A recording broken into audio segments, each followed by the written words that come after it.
Good morning, everyone, and welcome to this first press conference from the 17th World Economic Forum in the Middle East, and number 10 here in Jordan.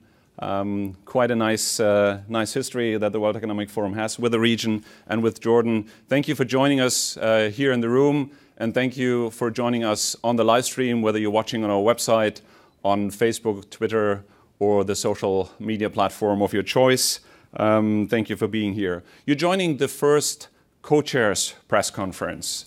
The co-chairs are the leaders from their respective fields who helped the World Economic Forum to put this meeting together, to steer it into a fruitful direction, and to make this worthwhile for the over 1,000 participants who are joining us here in Jordan at the Dead Sea. Without further ado, I'm joined all the way on the left by Tony Chan, the president of the King Abdullah University of Science and Technology based in Saudi Arabia. To his immediate side, we're joined by Minister Thani Ahmed Zeyoudi, the Minister of Climate Change and Environment of the United Arab Emirates. Thank you for being here. Right at the heart and center of our panel, we're joined today by Alain Bejjani, who's the CEO, the Chief Executive Officer of Majid Futtaim Holding, based in the UAE as well. And last but definitely not least, ladies and gentlemen, we're joined to my immediate left by Wafa Ben-Hassine, who's the MENA Policy Council of Axis Now, and also hopefully a proud member of our Global Shapers community. Absolutely. So thank you for being here. So just a note of housekeeping. Tony Chan has to run off because he's kindly accepted a speaking role on a panel that will start very soon. So he won't unfortunately be able to join us here for the Q&A, which is why, Tony, let's kick it off with you. What are your expectations for the meeting here? What are the expectations for the next coming day here? And what's your view on the Middle East and its readiness for the Fourth Industrial Revolution, please? Thank you. It's a privilege and honor to be invited to be a co-chair and to be with all the important leaders in the region. Expectations? I have attended many forums, World Economic Forum before in various parts of the world, but this is my first in this region. I understand the forum is actually unique in terms of being able to capture the essence of some of the issues that are facing the particular region, not holding back on some of the tough challenges. So I expect that throughout the next 2 days, I will be learning about these issues. I'll be educated, inspired by some of the things that I will learn. I certainly would expect to meet very interesting people, and this is actually one of the best benefits out of the kingdom. Already started yesterday at the reception and dinner, and this morning when we discussed with the co-chairs. I think the Fourth Industrial Revolution, the KAUST is a University of Science and Technology. When KAUST is only about 10 years old. When KAUST was founded, it was sort of in the forefront. It's a maverick. It was an experiment, a pilot. Now, I feel like in the region, we were discussing this morning, I came from Hong Kong where we have one country, two systems. That means two political systems. Right? It's China, it's Hong Kong part of China. Here in the Middle East region, I would say it's one region, two system. We were talking about there's a legacy system, there's a forward-looking system. And KAUST and many other institutions like ours represent the forward-looking part. So Fourth Industrial Revolution, by its definition, is a forward-looking part. Just like any industrial revolution, it is disruptive, okay? Now, the question of whether the MENA region is ready for the Fourth Industrial Revolution, I would say nobody is ready. Even anywhere around the world, if you look at the most advanced, nobody is ready. But I think the region faced many challenges posed by this revolution, but also has a great potential for taking advantage of the opportunities presented by it. So let me just say a word about this. The challenges are common to many parts of the world. I mean, these industrial revolution, presents fear about jobs being replaced by machines. What's these workers going to do? How does it affect the economy? A lot of these technologies, they were not invented in the region. So in a way, we have to import them okay? And is that sustainable? Will we always be playing this role? Will we ever be in the lead for doing some of this stuff rather than doing? I think that's sort of a challenge. I think a lot of quick changes need to be made in order to adapt to it, because otherwise economic challenges will turn into political, challenges. But I really believe there are many opportunities that are presented by this. As many people mentioned, the region, many different governments have recognized this challenge.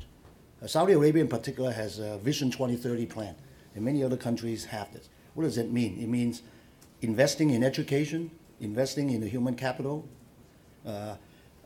diversifying the economy to do this. So that's very important. That's a government part. I think private sectors also, they are feeling this disruption even more acutely, right? Your next quarter earnings and so on depends on this. So I think, so the population is also very young. In Saudi Arabia, I heard the statistic is more than half the population is under the age of 25. And everybody has Facebook, WhatsApp. They know what's going on around the world. And in fact, they are the driver of this new economy. They are the consumer. So I think the young population are, in a way, better adapted, and they want to participate. And for example, at KAUST, we're a young institution. We're about 10 years old. We've always been invested in food, energy, environment, and water. These are grand challenges, but they're of special relevance to the kingdom. But now, we're saying we need to face this fourth industrial revolution. So in my tenure, I'm pushing for like AI, machine learning, cybersecurity, robotics, and this kind of thing. And we hope to have homegrown technology that can be applied, but also to have the training of the human capital that can supply to government, to private sector. And their influence is not limited to the region. It can be global. So I'm hopeful that this revolution presents great challenges, I think, but also presents opportunities. So I'm cautiously optimistic. Maybe that's the conclusion. Thank you. Thank you very much, and thank you for being here despite your tight schedule. Dear members of the media, you can find him with his hat in the Congress Center over the next 2 days if you didn't manage to get any questions in here today. Yeah, but, thank you. My panel starts in 5 minutes, so I have to go over there. So we know you gave us a lot of time. Thank you very much. Minister, when the World Economic Forum launched its global risk report earlier this year, climate change came out on top as by far the most serious risk perceived around the world. And I think it's fair to say that Greta Thunberg and Sir David Attenborough were among the most noted participants in Davos this year. So it's very clear that your portfolio is an essential part of the forward-looking system that Tony mentioned. Share with the audience, what are the things you're planning to do to address climate change and its challenges from your country? Sure. Thank you so much. It's a pleasure to be a co-chair for this Wafa MENA session this year. Climate change, as you mentioned, it's one of the global high risk lately, as has been stated by the global reports. Looking at the numbers, which has been as a cost of climate change for the last 40 years, we're talking about almost $2,100 billion as a consequences, expenditures from the governments to pay back whatever the natural disaster has been affecting or negatively and badly destroying the various infrastructure. The MENA region and the Arab region has a huge challenges, and at the same time we have a huge potential that we can work on. Let me start talking about the UAE experience and how that could be applied and magnified to the whole region. Starting with the mitigations, where the UAE is very well known as a hydrocarbon nation, and we did not stick to the main source that we have. We said we have to diversify to ensure that the continuity and sustainability of the resources to the future generations. From there, 15 years ago, we took a bold decisions, although it was a very difficult in the region to convince everyone that we're going to move on the clean energy investments. Nowadays, we're beating the global prices when it comes to producing power from renewables. You're talking about even prices where it's cheaper than producing power from natural gases, which is the main source that we have. The targets which we have, 27% in 2 years from now, 50% by 2050, and we're going to cut down our emission by 70% only from the power sector, which is the main emission sector in the country. Do we have the potential in the region? Absolutely. We're located in an area where the solar radiation is very high, and the potential of solar PVs and solar CSPs are very promising. So from there we see the announcement from the Kingdom of Saudis, Moroccan governments. They have very aggressive targets to achieve in a few years from now. And we're encouraging the others to follow. The prices are going to be cheaper and cheaper, and the technology is evolving. The efficiency of the various technologies are getting there. The energy resources, when it comes to hydrocarbon, we know that it's limited. One day it's going to go, so we have to be ready for that day. And look at the efficiencies of how we're using even the various the energy demands in the region is highly needed. So it's not only about the investment in technology. We have to ensure that the behaviors of our people are changing with the times, and we're using efficiently and wisely the resources that we have. The adaptation, which is a big challenge. Yes, mitigations, you can invest in the efficiencies and the emission reductions in the short term, but we have to ensure that the future generations are going to have the right infrastructure moving forward in various sectors in terms of economies, the infrastructure, the health, and the environments and biodiversity itself.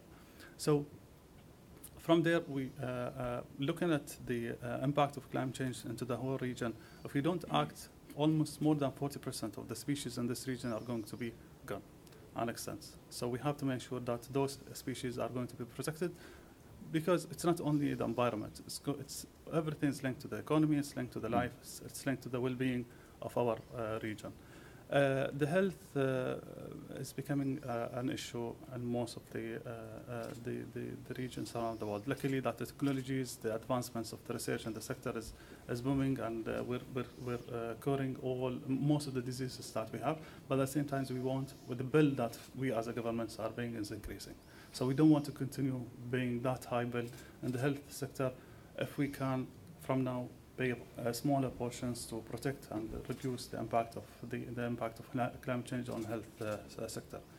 The infrastructure, which is a big as well challenge, we need to re-strategize the way that we're doing our urban planning, where we know that it's going to be more resilience to the various weather events that's happening. And this is applied in the whole region, that we have to go back a bit maybe to the history and see how used to be the design of the communities, and how we can take some of the best practices back there into the urban planning nowadays. Moving forward, the technology is highly needed. Satellites, drones, and data. Unfortunately, when it comes to climate change and environment, we're outdated in the way that we're using the technology. In the UAE, we started with the satellites. We're using it. We launched a few weeks ago an Arab satellites, where we're going to be focusing on the climate change data, and it's going to be open and shared with the whole region. Drones, we're using it aggressively lately as well in the various sectors, especially in the agriculture and environment sector, and it's a way that we're going to capitalize on those technologies so we can improve and move on in the sector. Thank you, Minister. And maybe also to mention the UN Secretary General is here, and you are also helping him to address these questions by hosting the Global Preparatory Meeting for the Climate Summit 2019. What are your hopes for this meeting? What do you hope would come out of this? We're probably are going to host a prep meeting for the Climate Summit this year. Again, in 2014, we hosted the prep meeting for the Climate Summit, which was under the leadership of the previous SG of the UN. We're really proud to say that in 2014, we started the movements of that we have to move the negotiation from a legal discussion to more action-oriented. And this is what we saw and Paris agreements 2 years after we started with the Abu Dhabi essence or the prep meeting of the summits. This year, we want to make sure that we're moving on the climate actions.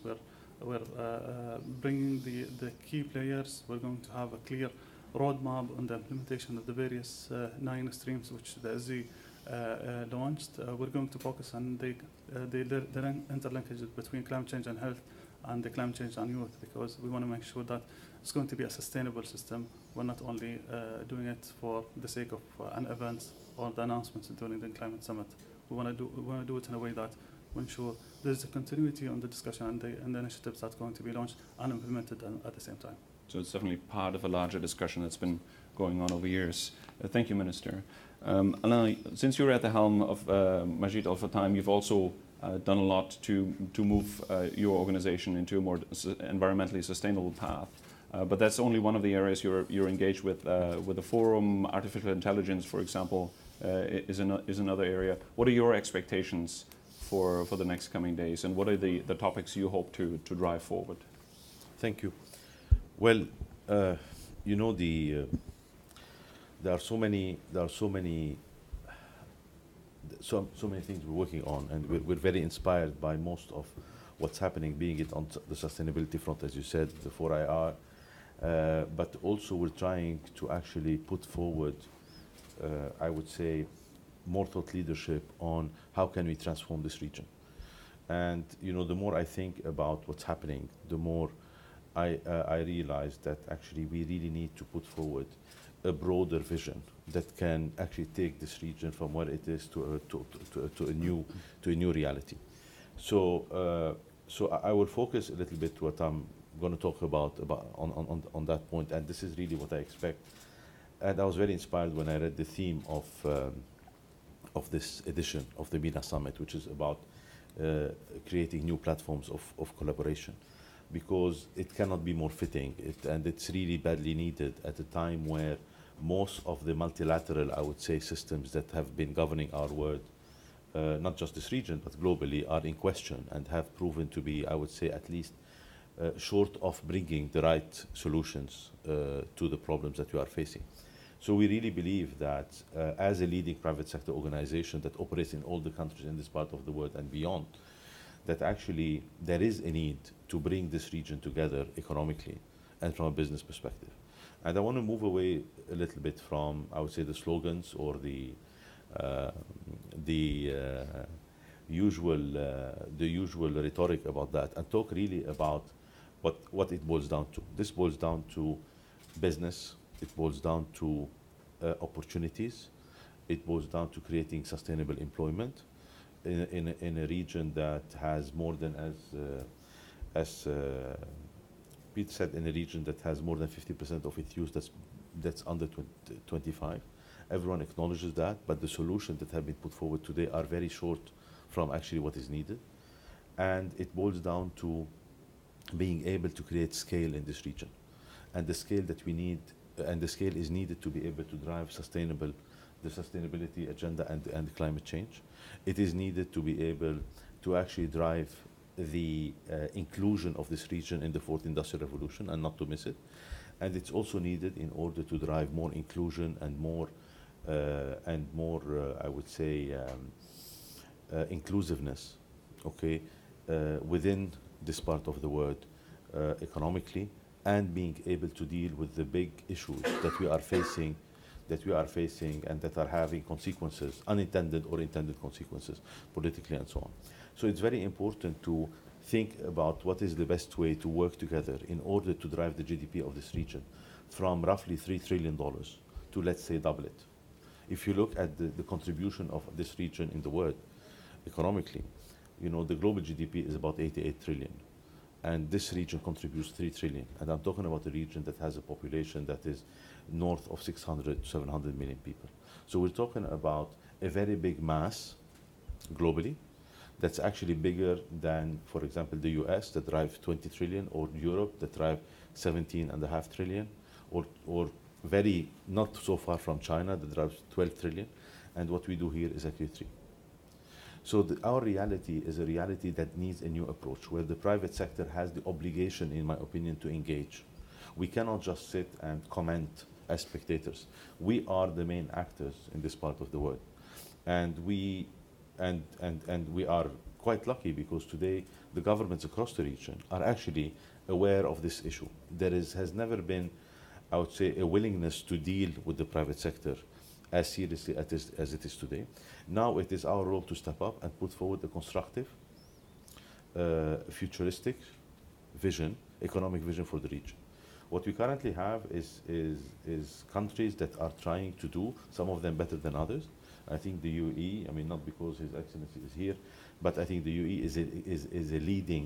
is a leading country in that sense into really driving economic growth and making the case that it is possible to actually have a global hub in this part of the world and basically a real actor globally. Saudi Arabia is doing fantastic steps forward with Vision 2030, etc. Some other countries are really dealing with their issues to a large extent.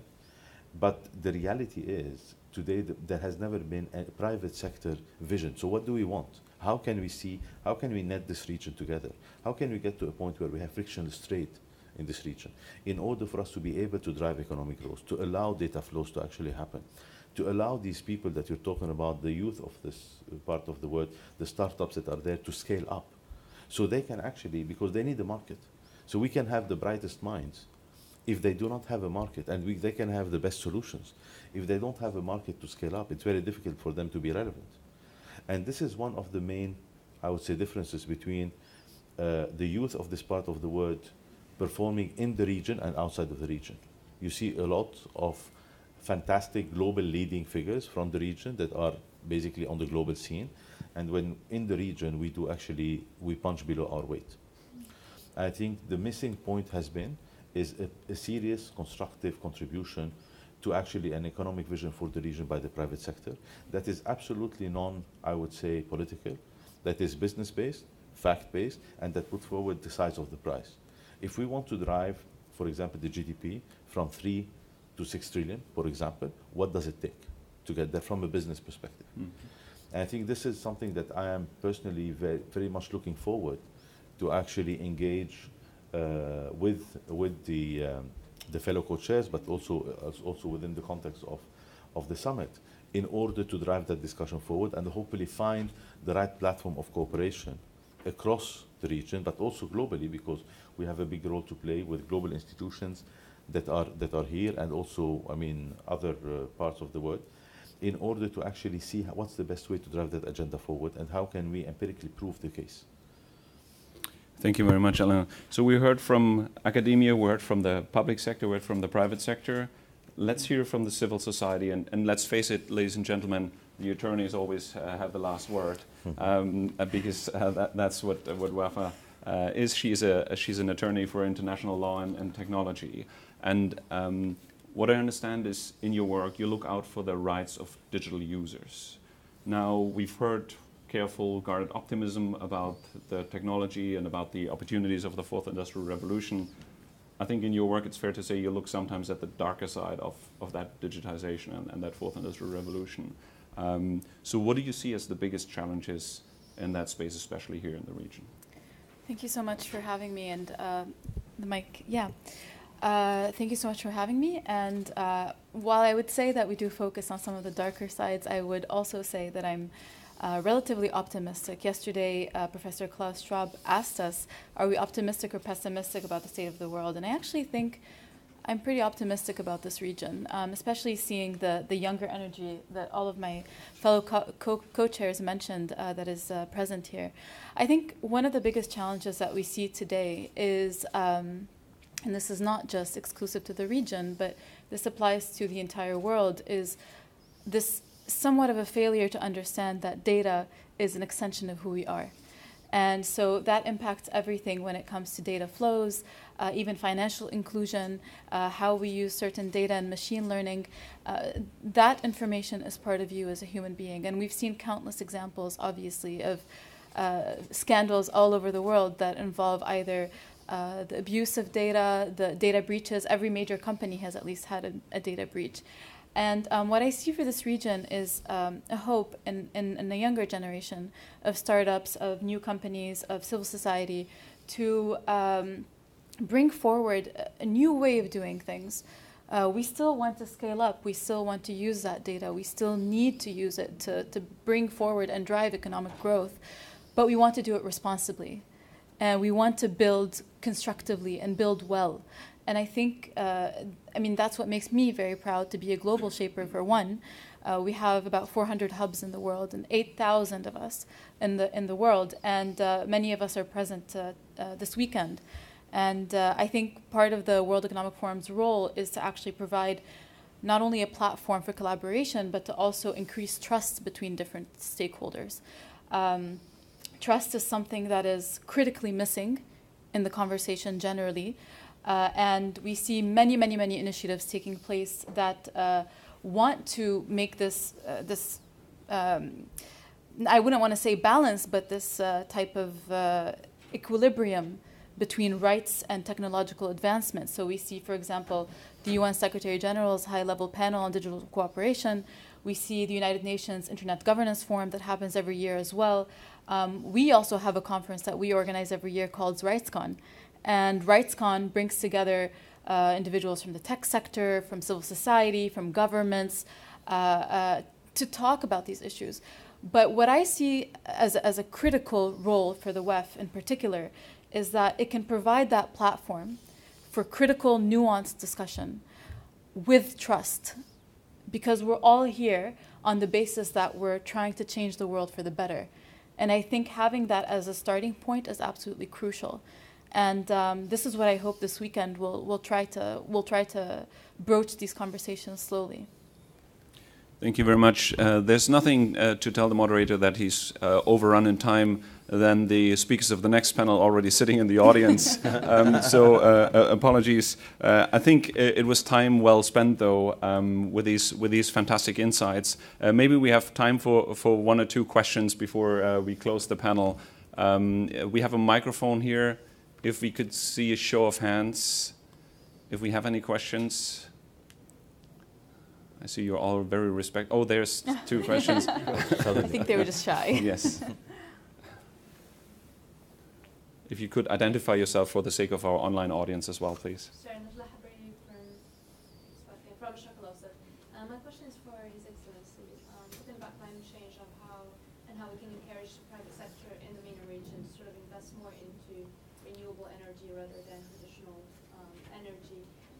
It's obviously a big market. Coming from Morocco, and it's quite a huge market, especially for young investors and young startups, but it's still not competitive enough. So my question to you is, how is the UAE trying to make it more attractive to young entrepreneurs?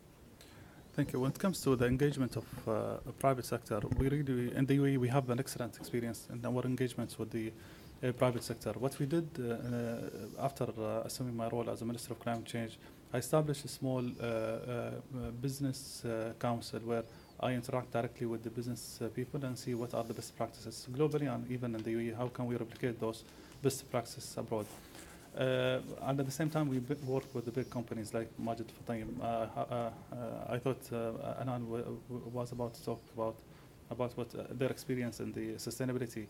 But what they did is an amazing job in working on a strategy for becoming one of the net positive companies, and not only in the region, but also in the whole world. Same thing applies with the rest of the private sector. They start installing the solar PVs on their sites or in any places where they can install the technology. The main driver is the business for such movements, and the tariff which we revised, the electricity tariff which we revised in the last few years, encouraged the private sector to invest heavily in the sector. And this is going to be the approach in the whole region. If we really want to encourage the private sector to be on board, the subsidies from the governments has to be worked out in a way that is going to encourage and open the markets to the private sector to be on board. Thank you. I'm not sure if the microphone was working. It says it's on. It says it's on? Okay, let's trust the technology then. We heard trust is missing, so let's start here. Mustafa, please. Thank you. Mustafa Rawi from The National. Thank you very much to the panel. Just to follow up in general, where is the overlap, and feel free anyone to answer this, where is the overlap between the fourth industrial revolution, what's happening in terms of the digital space, and what we can do in terms of action on the environment, if that's not too big a question? Let's see who feels brave enough to tackle that.